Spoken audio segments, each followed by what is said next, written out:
You guys have closed more towns than the team behind you by almost triple digits. How do you do that? I grew up in a large farming community.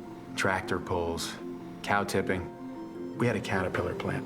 My junior year, they closed it down. And that whole farming town fantasy was just shattered. I'm selling them the only way they have to get back.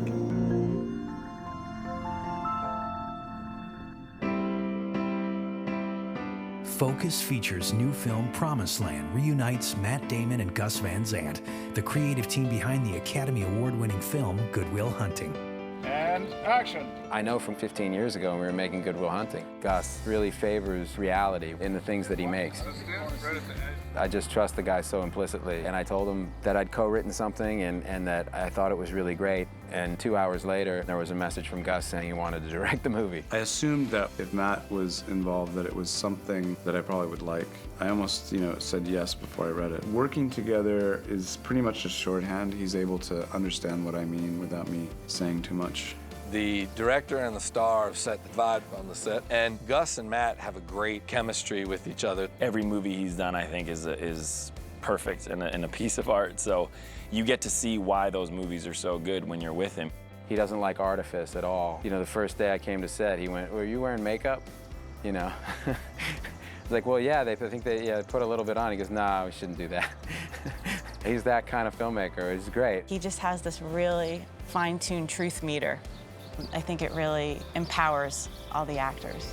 For capturing a real place, a real time, real people, Gus is the best director on the planet for that. Matt Damon collaborated with his co-producer and co-star John Krasinski to write Promised Land. Matt's great. He's the only one of us that gets to say Oscar-winning writer. I mean, look, being from Boston, when you hear Good Will Hunting, I think we all have it tattooed on our back somewhere. So, working with Matt on this script was completely surreal. It was very funny, it was informative, it was like Good Will Hunting in that sense, but it was about serious things, but also very entertaining. Watching the two of them work together has been pretty amazing because at points it really looks like they're occupying the same brain. Writing a screenplay is a craft. I've worked with some of the most amazing writers, and John and Matt know the craft of great cinema. We laugh a lot. We write really fast, and I'd forgotten how much fun it is to do that. Gus Van Sant, Matt, John, as a team, have been a lot of fun to watch. They're amazing. Promised Land is a story about this character, Steve. He's working for a giant corporation, buying leases for an energy company. Can't believe this is right outside the city. It looks like Kentucky. 2 hours outside any city looks like Kentucky. Steve is a good guy. He really thinks that what he's doing is right and doesn't feel bad about trying to get ahead. And so this is a guy who really believes in his heart it's the best thing, and he knows the counter-arguments, he knows all of it. He just goes like, look, this needs to happen for a lot of these people to keep these communities afloat. And he walks into your town and he convinces you to lease your land out to the company. Most towns are just falling like dominoes. Are you the owner of this place? No. Well, how come you're doing all the work? You sign this lease, it gives us the right to drill on your land. What kind of money are you talking about? You could be a millionaire. Woo! He's charming, he's confident, together, educated. You folks have quite the operation in the works here. I'd hate to be the guy to jeopardize all that for you, no matter how much money you have.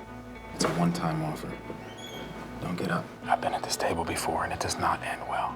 Look, I don't fault you for trying, but I'm telling you, don't do this. Because we will walk away. We always do. I am happy to announce we will be bringing natural gas to McKinley. And then into town rides this guy, Dustin. Research say anything about an environmental presence here? No. Let me guess.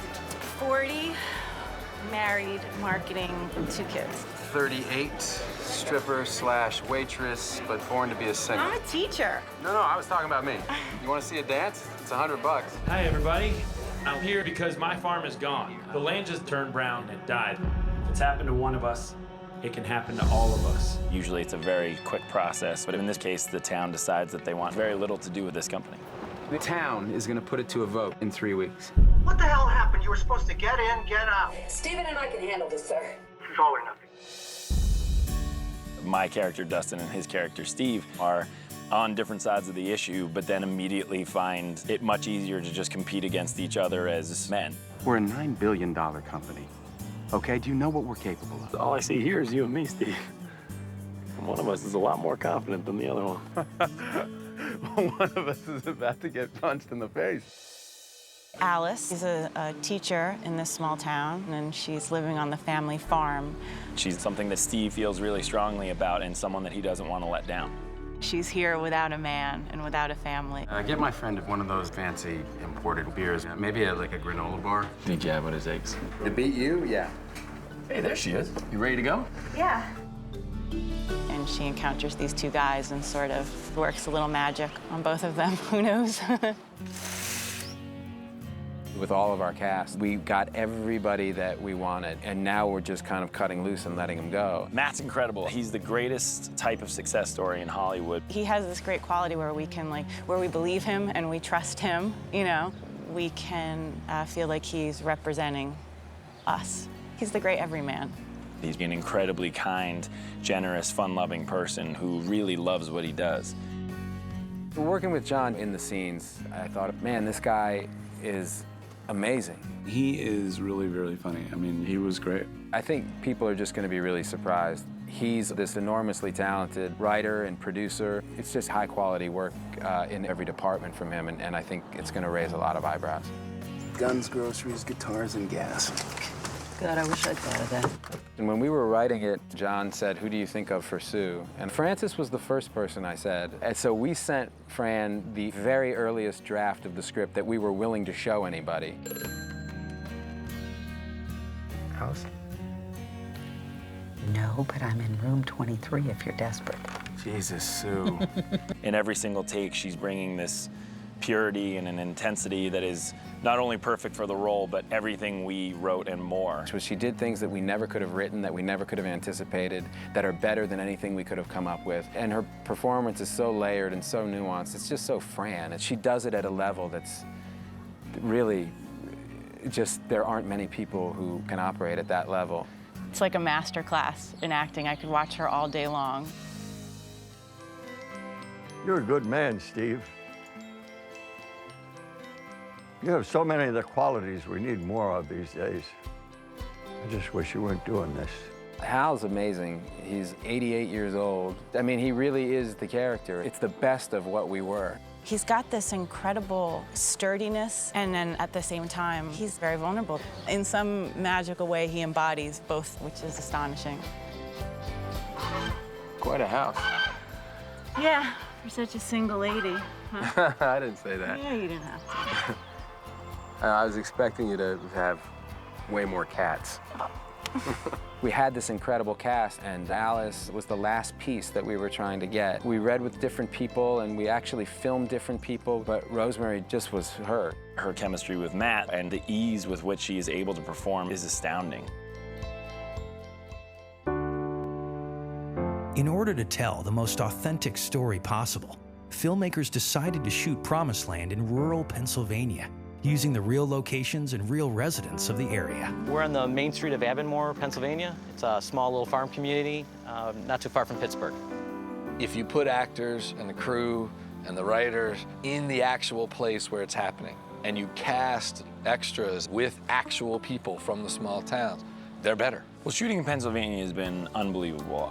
My dad actually grew up just outside Pittsburgh. So to shoot in these towns was incredibly important to us because, yes, you can shoot on sound stages, but the truth is there's something that you can never recapture without coming here.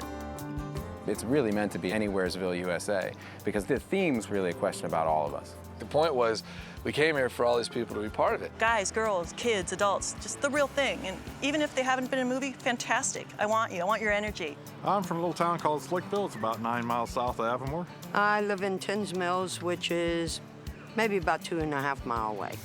We came here because my wife has on her bucket list that she wants to be in a movie. The town is part of the movie. I mean, this is real, and I think making a movie real and having it in a real place adds another element.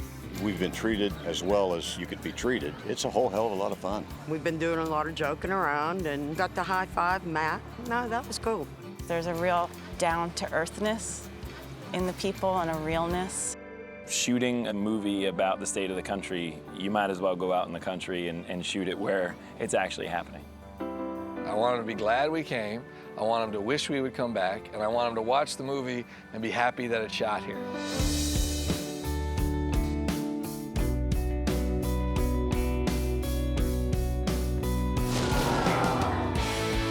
This town, this life, it's dying. You all see it coming and you just don't get out of the way. Why?